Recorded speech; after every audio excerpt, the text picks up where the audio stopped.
Et les mères porteuses, c'est aujourd'hui que sera déposé vraisemblablement le projet de loi. Projet de loi qui vise à autoriser, rendre légal, encadrer le rôle de mère porteuse au Québec, ce qui était illégal jusqu'à aujourd'hui.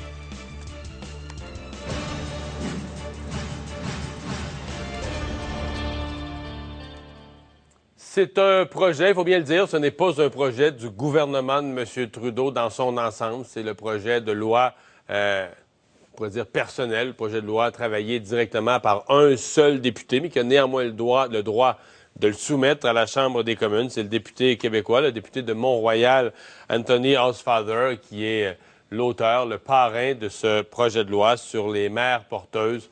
Ça soulève beaucoup de questions. M. Trudeau, si on en parle, c'est le projet de loi d'un seul député, si le premier ministre ferme la porte et dit « moi, je veux rien savoir de ça », on dirait que ça vaut quasiment pas la peine d'en parler. Là. Ça va être écrit sur papier, puis ça va être déposé à la Chambre des communes, puis ça va mourir là au feuilleton.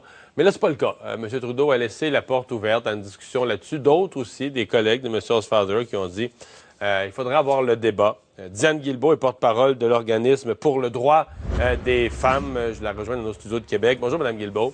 Oui, bonjour. Bon, qu'est-ce que vous pensez de l'idée générale? Est-ce qu'il faut encadrer, rendre légal une pratique que certains disent, bien, ça existe déjà? Alors, écoutez, la pratique, elle est légale déjà au Canada si c'est fait de façon altruiste. Par contre, ce qui est désolant, ce que le député Housefather propose aujourd'hui, c'est de rémunérer, donc de commercialiser, de faire répondre au marché, de rendre sur le marché la commercialisation des bébés. Donc, c'est complètement différent du recours aux mères porteuses sur une base altruiste. Alors là, c'est vraiment de dire, OK, on ouvre le marché des mères porteuses et des bébés qu'on veut commander. Alors, c'est beaucoup plus grave que simplement légaliser. Oui, parce qu'effectivement, c'est pas si une personne le fait bénévolement, si une personne le fait, on n'a pas le droit de rémunérer quelqu'un pour le faire présentement. Probablement que ça se fait quand même, probablement que dans les faits, il y a des gens qui disent le faire de façon altruiste, pour reprendre vos mots, mais qu'ils reçoivent une compensation en cash ou autrement, là. C'est sûr. Bien, nous, on pense à PDF Québec que, de toute façon, le recours aux mères porteuses est une position, une pratique qui est non éthique et qui amène, même si elle est faite sur une base altruiste, elle amène presque automatiquement à la rémunération parce qu'il n'y a pas de femmes qui vont être assez nombreuses pour porter les bébés que le marché encourage. Il y a des salons des mères porteuses où on invite les gens à venir dans des agences où, clé en main, on leur propose un contrat, on va leur trouver les mères porteuses, on leur offre des catalogues avec des ovules, on leur offre des catalogues avec des mères porteuses et les gens choisissent, ils commandent un bébé, même la couleur des yeux, la couleur des cheveux. Alors là, c'est ce qu'on est en train de faire, c'est de légaliser ce marché de l'enfant qui va se faire aussi sur la base de la location d'utérus des femmes. Et oui, c'est vrai que ça se fait, mais il y a des choses qui se font qui sont illégales et au lieu de les autoriser, on les encadre mieux, comme par exemple le meurtre. Il y en a, même si c'est interdit, on combat quand même le meurtre, on combat le vol. Il y a des pratiques qui sont non éthiques, qui sont inacceptables dans nos sociétés.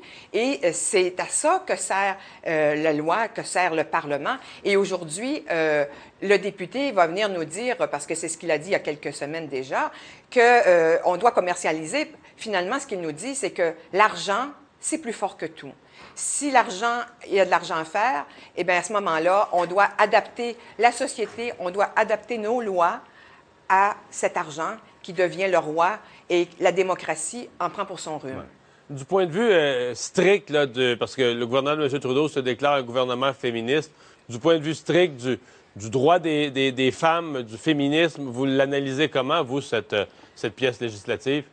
Alors, c'est aussi une attaque directe à la dignité des femmes, au droit à l'égalité des femmes. C'est vrai qu'à la veille d'un G7 où le gouvernement Trudeau s'est vanté de mettre à l'avant les droits humains, et en particulier le droit à l'égalité des femmes, il fait, en laissant son député déposer un tel projet de loi, un geste tout à fait contraire à la dignité des femmes. Vous savez, on dit que c'est le droit des femmes d'utiliser leur corps comme elles veulent, mais en fait, elles renoncent à diriger leur corps pendant 9 mois. Elles remettent toutes les décisions sur leur corps. Mais elles sont consentantes, là.